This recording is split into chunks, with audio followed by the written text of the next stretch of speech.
And that is the sound of the start of another Missal for the masses. This is the 61st Chaplains and Sisters Motor Pod. I am your host, Gary, and this is a podcast where I review toys from the G.I. Joe, a Real American Hero toy line from 1982 to the present day, focusing on the O-ring toys and vehicles from 1982 through 1994 and sometimes beyond. This is also the podcast where sometimes I talk about the latest releases in G.I. Joe comics, or I talk about what's going on in my life of collecting, and I try to keep it focused a little bit on every Missal. And this Missal is the first on a new computer. I talked to my resident Geek Squad member, Apple Genius, Mainframe, and he hooked me up with a new laptop, so hopefully I will be able to get rid of some issues I was circumventing with the old one, and I can move forward and do more quality content and get it all out. So thank you, Mainframe. And it's a good thing too, because I'm in trouble. I don't live in a bubble, because today I'm going to talk about 1985's Cobra Flight Pod, and also I'm going to talk a little bit about the classified offering Cobra Flight Pod. I'm going to be talking about the original release, not the Python Patrol Flight Pod from the classified line. So that also means I'll be talking a little bit about the Cobra Tele-Viper. Now, to start off with the Cobra Flight Pod, it is from 1985. It is also lovingly known as the Trubble Bubble. And if you're going to talk about the Trubble Bubble, then you have to spell it correctly, and that's Trubble.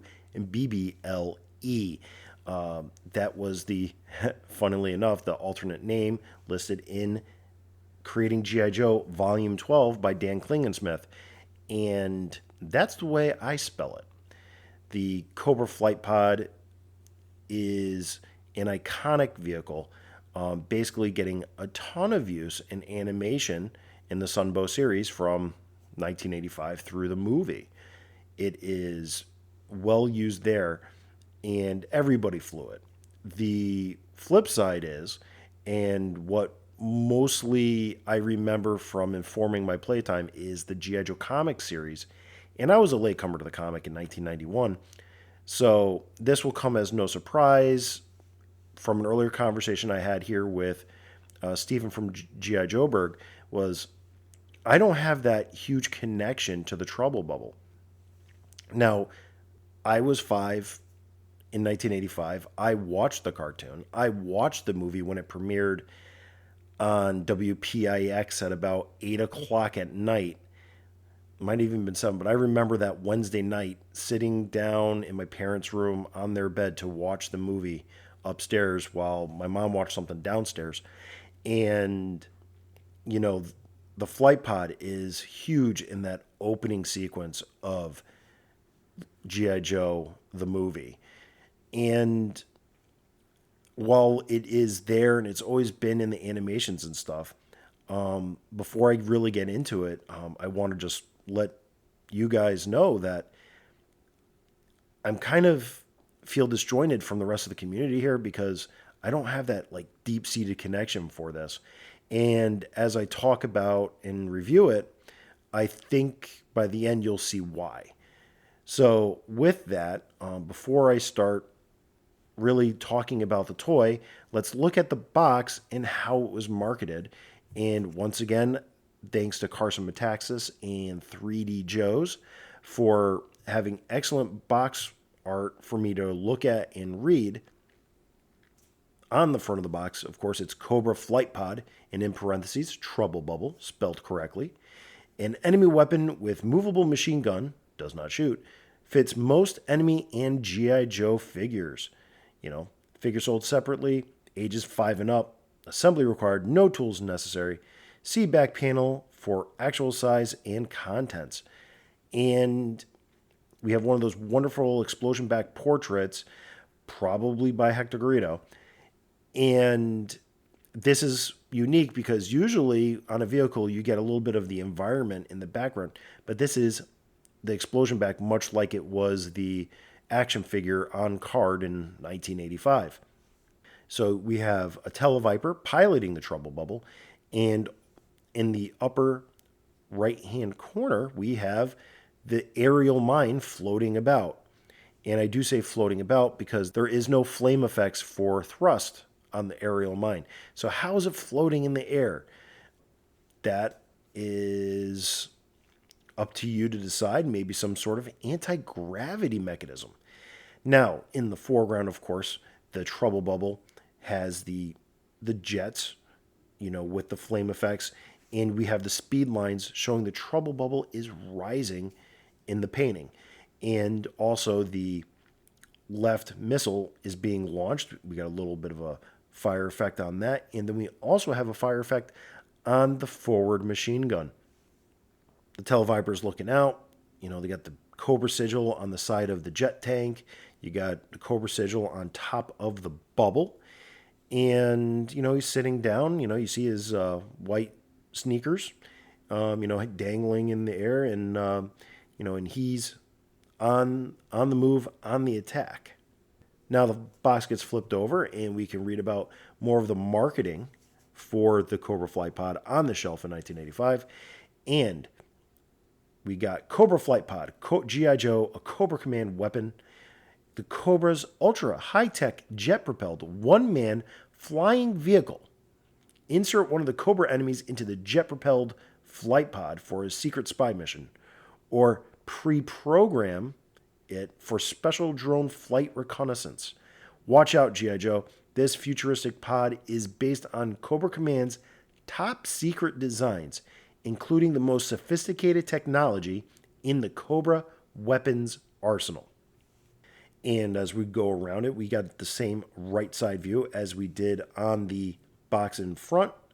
And we have, quote, in quotes, jet propelled, and then flight pod, see-through canopy, rudders move, super realistic detail, figure can grasp steering bars, actual size shown, machine gun swivels and elevates, removable missiles and panel, and sturdy construction for rugged play.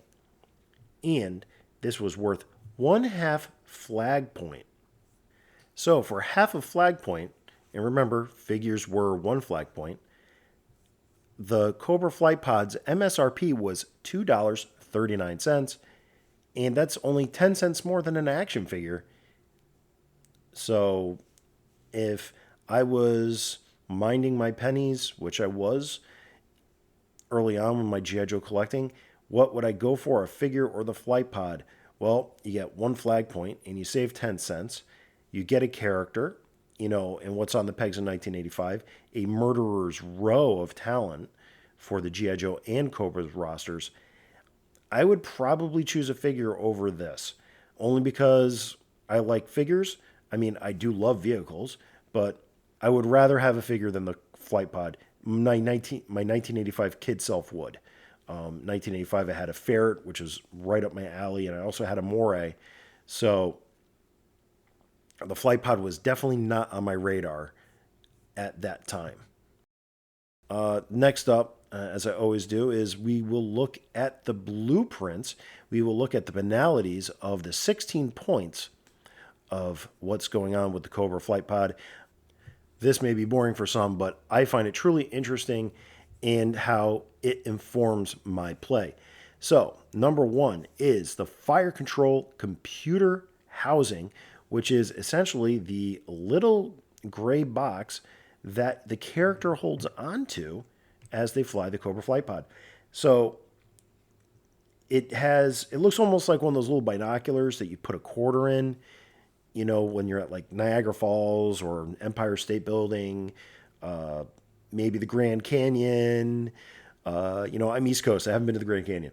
So, and you got the 2 little like lenses, and behind of it, it doesn't really have much detail, but there's enough to make it look like a little bit of cockpit controls behind it.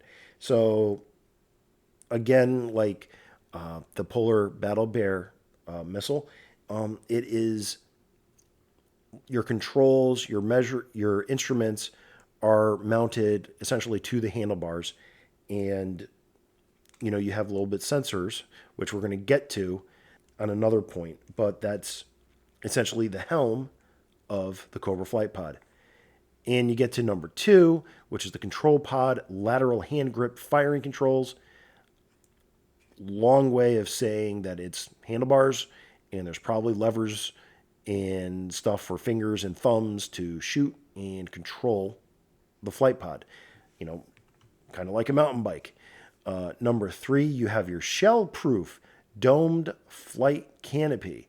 So it's shell-proof. So it's not saying it's bulletproof. It's not saying it's missile-proof. It's not saying it's laser-proof. It's shell-proof. So you might be safe from Teenage Mutant Ninja Turtles.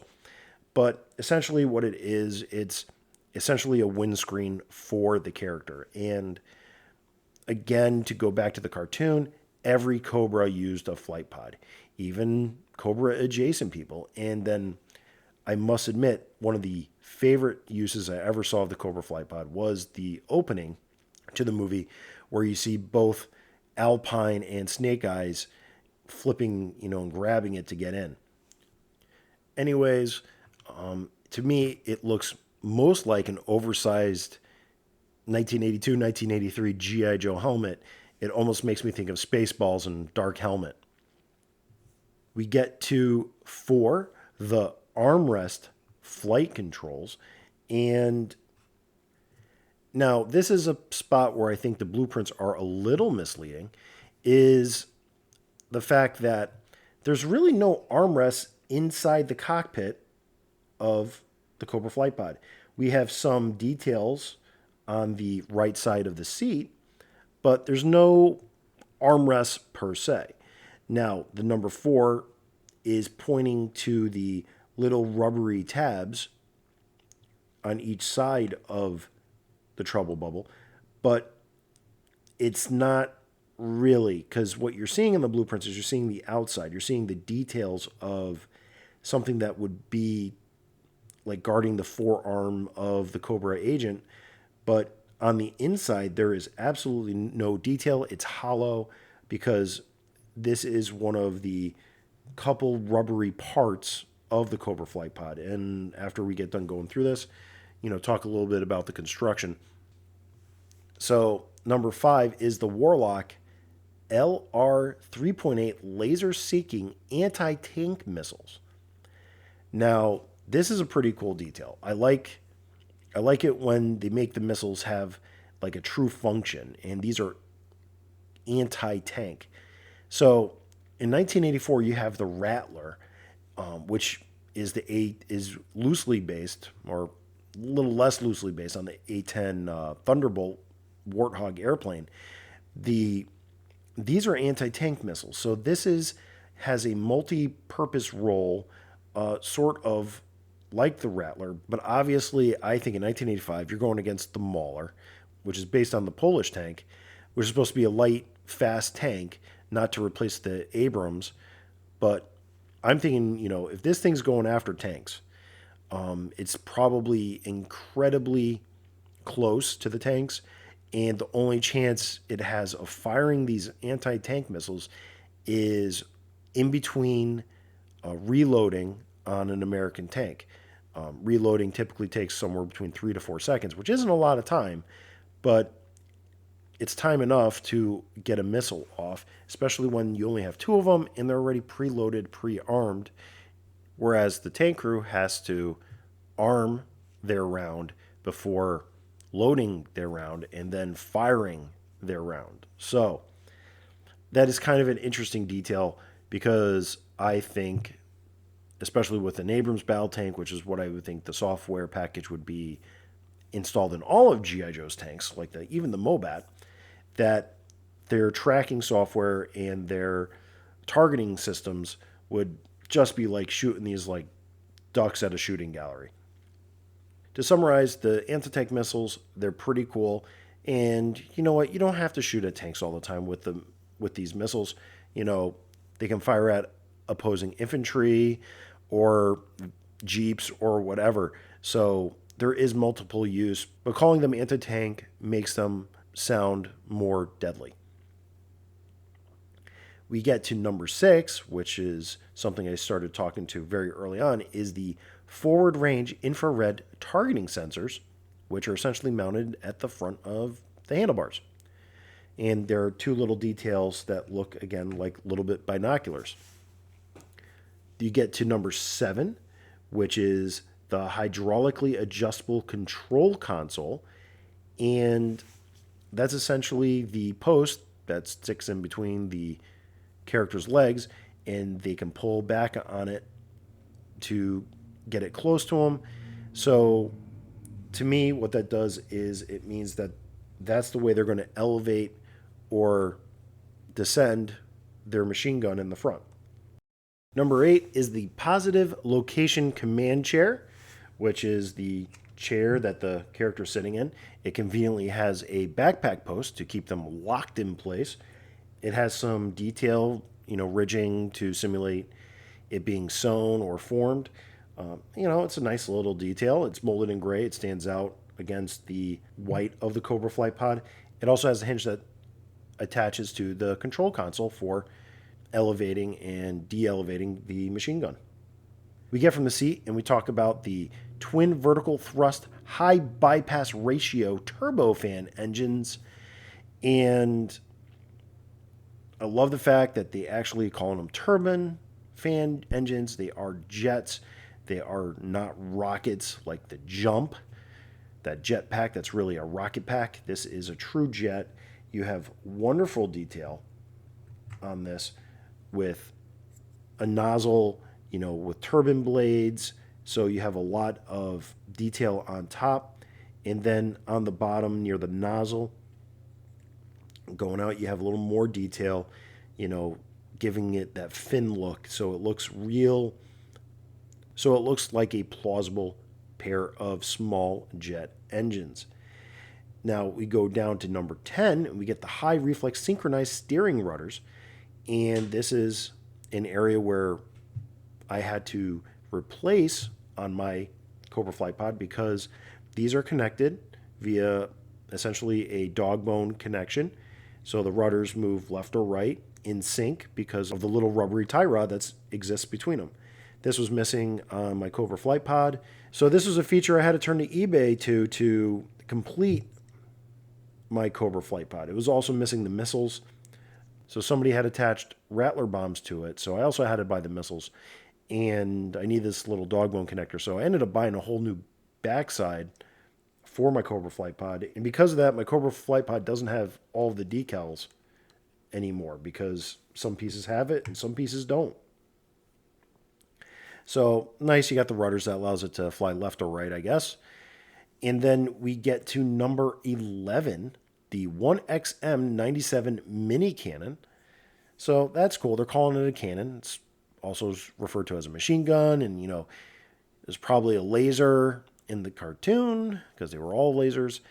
And I like the fact that they don't really explain it too much because it is kind of a little unique gun. If you're talking an energy weapon like a laser, it works out fine. If you're talking out like it's a machine gun, you have the console to store the ammunition and to feed it down. So it's plausible. It's not going to have like I said, if it's a laser, plenty of unlimited ammo. And if I was 5 years old playing with this thing, oh yeah, it would totally be Sunbow inspired laser cannon. If I'm taking these blueprints literally, like today, I would say, well, the ammunition is going to be limited to how much you can fit into the console. Then you go and you wonder, well, what caliber, what size. So basically, I'm limiting my size to the size of the console. So I'm looking at something in the neighborhood of a 30 cal or, up to a 50 cal, as most a Browning machine gun, but you're not going to be able to fit a lot of BMG rounds in that console.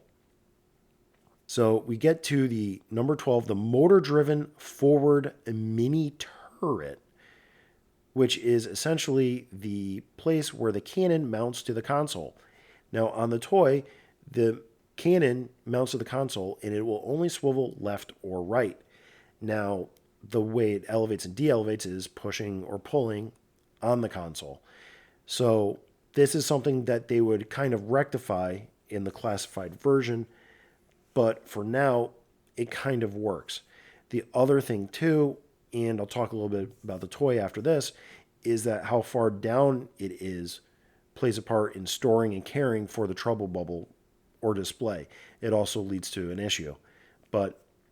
And then we go to number 13, the forward flight stabilizing ducts, which are located beneath the seat. And it's some small details. I wouldn't say they're great detail, but the ducts don't really even look too much like ducts. You have the two little rudders that it sits on the bottom, and they're there, but to me they're not really ducts because they don't look like it. I guess that's for forward propulsion, because the only other propulsion on this is to keep it airborne, so the jets are almost acting like helicopter blades. We get the engine synchronizer system, which is pointing to what I like to call the gas filler neck, that's prominent on like the Ferret, the Snowcat. It's this little cap that appears. It's where you put your gas in, your fuel in from the Terradrome.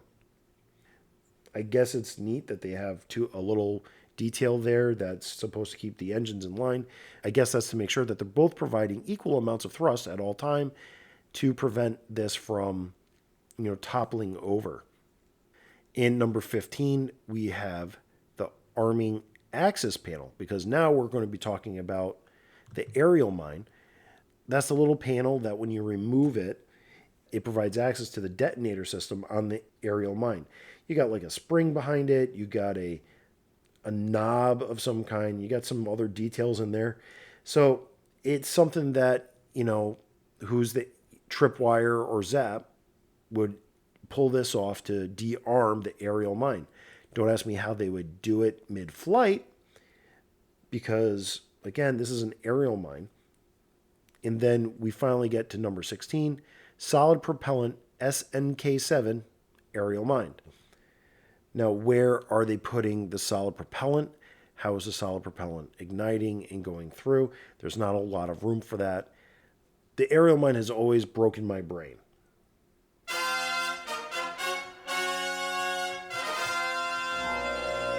So, with that discussion out of the way, let's talk about how I'd play with it, who I'd play it with. So, to pilot the Cobra Trubble Bubble is literally any Cobra action figure, any Cobra character. This is, or at least seems to be, one of those base level Cobra instruments of destruction that is part of basic training at the Cobra terrorist camps worldwide. Simple and easy to use, effective. So if you're looking for anybody to exclude, maybe the lowest level of Cobra infantrymen, but, Cobra officer, Vipers, maybe, the specialty Vipers you're not going to have on the Cobra Trubble Bubble, maybe not a Toxo Viper. And it is an interesting choice to use the Tele-Viper for the box art of the Cobra Flight Pod, because normally I would think that the telecommunications officer in a patrol would be with the patrol. But then again, maybe Cobra Commander wants Johnny on the spot news, so he's going to send the Tele-Viper out for reconnaissance. So that kind of works. But, not going to put an eel in there or a Hydro Viper.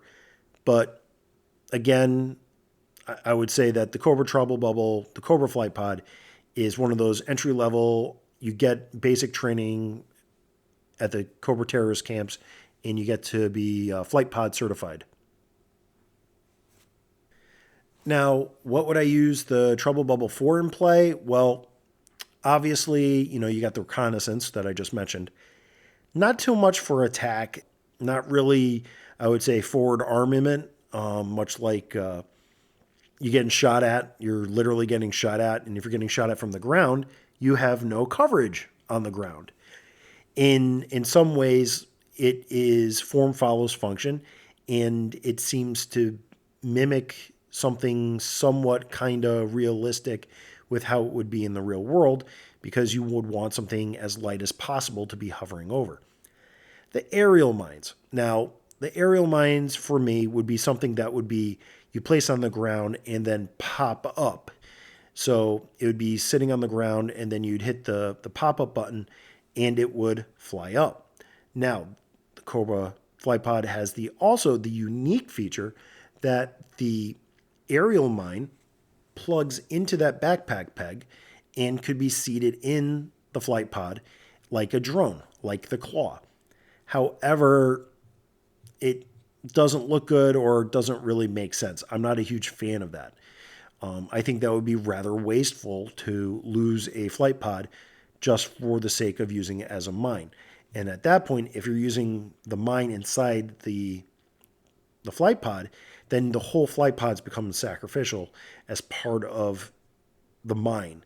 It makes more sense to me to place the mine on the ground, and then as a dragonfly or locust or retaliator fly overhead, it pops up. Not so much, let's say, a Sky Striker or a Conquest, because those guys are going to be fast movers. I think it'd probably be most effective with the G.I. Joe Falcon glider. So I'm not a huge fan of the drone aspect. It also doesn't help that the aerial mine really wasn't used in any media, so that the only source of play for the aerial mine is truly your imagination. Now, how I would use this totally, well, I do have something in my head I call Destro's Disasters, Mindbenders, Mess Ups, and I reserve that category for vehicles that I don't think are scientifically possible.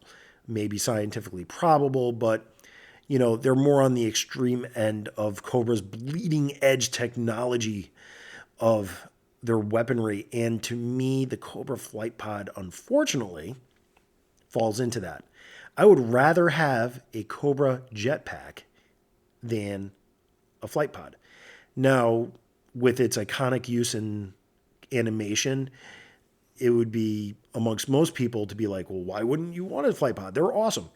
And I guess in that sense, I can understand why some people have a connection or a resonance with the flight pod. Unfortunately for me, it doesn't. And when I look at it, I look at something that's very front heavy. So for me, if in my real worldness, I would say that the Cobra Flight Pod is essentially a baseball. The flight pack would take off and it would roll around like a forward spinning ball going towards an object. And with that, I don't foresee myself playing with it a lot. Because I'm a G.I. Joe collector, I have one. But I only have one, and I don't have a desire for another one.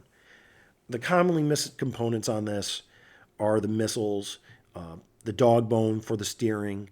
The other thing, too, is the gun in front. The cannon is commonly bent, like mine, just because when you store it on that gun, and the gun, it tilts forward and it puts weight on the gun, so it tilts. Eventually the barrel curves upwards. So those are some things to look out for. Of course, the canopy scratches easily, and it's pretty sturdy otherwise. The aerial mines get lost too.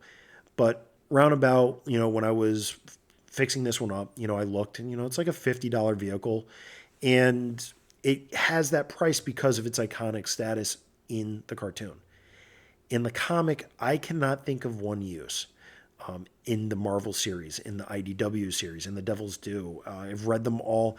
There's nothing that stands out. So if I am wrong, please correct me by visiting my social media or sending me an email, chaplainjoepod@gmail.com. Be more than happy to be corrected on this, because for me, after the cartoon ended, I'm not going to call it a dark period, but I had a period where I didn't do anything until from 87 to 1991 when I discovered the comics. I didn't like the Deke cartoon, or it was on USA Network, and I didn't really watch it because usually I was at school or I was coming home from school at the time, so I couldn't watch it. I didn't really, because I didn't have one as a kid, and because by the time I got to the comic in 91 and the comic informed my play, this doesn't have a lot of resonance with me personally. Now, displayability, it's small. You have a collection of figures and you want small vehicles, this fits right in. It's perfect for that. So maybe you don't want to display a Crimson Cat or a Hiss on your shelves, but this fits in with your 3 3/4 figures that are all standing up on stands. So it's very easy to collect it. It's very easy to display it. So I'm going to give this, and this is going to be kind of low for myself, but this is my rating. If you don't like my rating, that's fine too. You can, again, write back to me. So how many out of 0 to 5 mini cannons, 1 XM-97 mini cannons this gets? I'm going to give this a 4 1 XM-97 mini cannons. So 4 cannons out of 5. What hurt this the most for me is my own personal resonance. It's easily collectible. It's easily displayable. It is a huge part of the cartoon, the Sunbow series. So for that really ranks it high. It's a sturdy little toy. The physics are wrong for me, and no childhood memories of this. So that just what knocks it down a point. But I understand why a lot of people like these, and I understand their overall importance to the G.I. Joe mythos.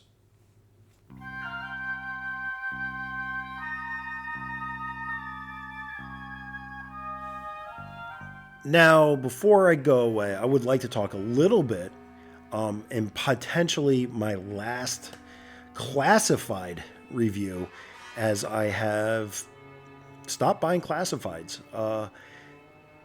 for a lot of reasons, which I'll get into potentially on another podcast. But the last thing I would like to talk about is the Cobra Tele-Viper and Cobra Flight Pod Trubble Bubble, number 79 from the G.I. Joe Classified series, and just talk a little bit about that. Now, the Cobra Tele-Viper was designed by Ron Rudat for 1985 as well, and because it featured on the box art for the Flight Pod, when the Classified series decided to do the Tele-Viper, they made it the Tele-Viper Cobra Flight Pod combo pack. The one thing that I will say about the Cobra Tele-Viper was it was kind of forward thinking in 1985 with the camera gun. When everybody's running around with very expensive VCR recorders on their shoulder, low budget movies and stuff, and rich people. It was very forward thinking with the silver visor, the dual mouthpieces coming down. It was a very forward thinking figure in 1985. Now, one of the things with classifieds is, the upscaling and modernization of the characters. And, then we have the classified Tele-Viper. And my biggest criticism of the Tele-Viper is the fact that it really wasn't updated at all. Other than the switchable heads, where you have the Caucasian head, you have the African American head, and then you have the visored head, where everything is obscured except for like some night vision goggle type things or VR type goggles. It's really a huge retread of the 1985 figure with no updates. And the biggest thing that hurts it, and I'm not going to say that the design overall isn't bad, it's the fact that we're still laden with the camera gun and the backpack. I don't mind the backpack so much, but the camera gun has just got to go. With technology being what it is, where everybody has a cellular connection and doing things on their phone. And even then you have satellite phones, which still are a lot smaller. Because of that, if you're doing a huge retro collection, this fits right in. But for something that wasn't a retro carded figure or offering, I think that kind of makes it not worth the money. Because again, as I look at new toys and I look at new things to add to my G.I. Joe collection, I'm looking for things moving forward. Now, the neat thing about the classified Trubble Bubble is the fact that with the upscaling came opportunities for much more intense detailing and features than over the original 1985 3 3/4 inch release.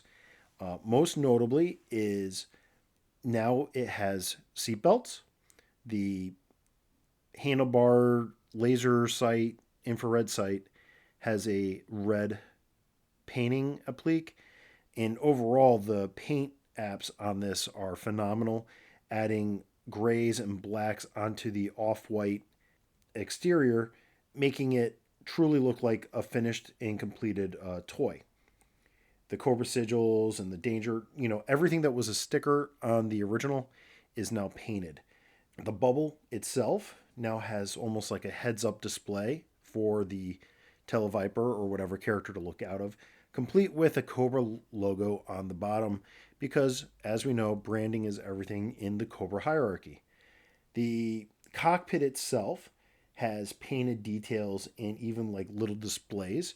It is a fully realized version of the 1985 toy. The features are exactly the same: flip up top, steerable rudders on the bottom. But the big thing is now the machine gun on the bottom is much more detailed, but also on a ball joint. So the ball joint allows it to go up, down, left, right, all sorts of directions without needing the character to pull back or push forward on the control stick. The handlebars turn as they should. No surprise there. Another thing, too, is the console can move forward further than on the 1985 one. The 85 one might move all the way forward, but I'm afraid of doing that because I'm afraid it's going to break. Overall, the Missals, are on plug-in pegs. It's just a much more complete experience, and it benefits greatly from being upscaled. The only caveats I have on this is I have a stress mark for the ball joint on the bottom of the gun. When I put it in there, it stressed. Don't think it was supposed to do that, but it did anyway. And also, when I pull the missiles off to launch them, the stanchions come off the body rather than the missile coming off the dog bone. And one last thing to look at the classified Trubble Bubble is the aerial mine. And for some inexplicable reason, probably because of just common sense, is they made it smaller than the original version. So I'm not sure how that works out, that the aerial mine gets smaller as the figures get bigger, but it does. It's a smaller version complete with a removable panel. It still has the stickers and stuff on it. Now painted, of course. And the other big thing is there's just no place to put it on the Trubble Bubble itself. I don't know what they intend to do with the aerial mine other than maybe it sits in the character's lap. Not sure. But it's there, and it really didn't do much for me in the 3 3/4 version. So having it as a loose accessory for the 6-inch version doesn't affect me either way, other than the fact that it's just something that is able to get lost. The only other thing I would say is I have the clear stands from Hasbro Pulse. One of them is currently being used to hold up a Locust in my Camp Jellystone display. This really needs a clear stand to elevate it off the battlefield. Other than that, it really is a solid buy. Is it worth the $45 retail? I would say so, considering that, with a 6-inch figure being $25, is the Trubble Bubble worth another $20 in classified scale? I would say so. It is solid. I like it. If I was more of a classified guy, I would be clamoring to keep this. Now, to put it in perspective, where I am, the targets are littered with the Python Patrol versions. I was lucky enough to get this original release off of Hasbro Pulse when it was originally offered, because I know this is going to be something that's going to be sought after. And for whatever reason, the Python Patrol subsets aren't as sought after as the original releases. So if you're not set on having this original release, I would say give it a couple months and you should be able to pick up a Python Patrol, Tele-Viper, and Trubble Bubble pretty cheap. Overall, it is a solid little vehicle for the classified line. Well, that concludes this Missile for the Masses. I've been your host, Gary, and thank you for listening if you've gotten this far. For more Chaplain Assistance Motor Pod, you can find me on social media at Chaplain Joe Pod on all the social media channels. And also, if you would like to write an email, you can go to chaplainjoepod@gmail.com. The Chaplain Assistance Motor Pod can be found on all major podcatchers. And if you're listening on Spotify, my host, you can also interact with the podcast by answering the question or responding to the poll that will accompany this podcast. And also, it doesn't hurt wherever you listen to the Chaplain Assistance Motor Pod to rate and review it, as it only helps to grow and improve this podcast. The Chaplain Assistance Motor Pod is the strange, but not a strange, nerdy little brother of the Pint, a pop culture podcast. And I don't say that because they have a Tele-Viper spying on me. Now, with all of that out of the way, one final missile for the masses: be decent to each other.